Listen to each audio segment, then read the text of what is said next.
সামনেই তো কালী পুজো, তো আজকে ওই নিরামিষ কাঁঠাল মাংসটা করে তাক লাগিয়ে দাও তো। কি হাসছে কেন? দেখেছেন, আজকে নিরামিষ মাংস খাওয়ার ইচ্ছে হয়েছে। বাহ, বললাম একটা নিরামিষ পাঁঠার মাংস খাওয়া। না না, ভালোই বলেছে।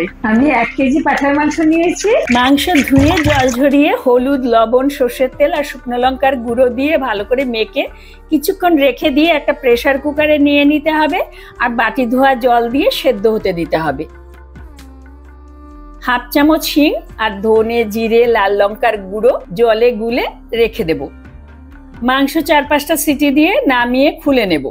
কড়াতে তেল আর ঘি মিশিয়ে গরম করে নিয়ে চিনি ক্যারামেলাইজড করে তেজপাতা, শুকনো লঙ্কা, গোটা গরম মশলা ফোড়নে দিয়ে হিং, আদা বাটা কষিয়ে নিয়ে ভেজানো গুঁড়ো মশলা, অল্প লবণ, ফ্যাটানো টক দই সব একসঙ্গে ভালো করে কষিয়ে নিয়ে যে সেদ্ধ মাংসটা সেটা ছেঁকে ঝোল থেকে তুলে তার মধ্যে দিয়ে ভালো করে কষিয়ে নিয়ে শেষে প্রেসার কুকারের যে ঝোলটা রয়ে গেল সেটা দিয়ে নেড়ে চেড়ে ঢাকা দিয়ে 10-15 মিনিট রান্না হতে দেব।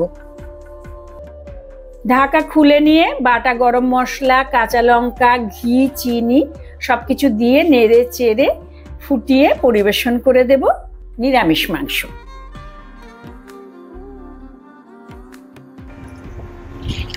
ভীষণ ভালো হয়েছে।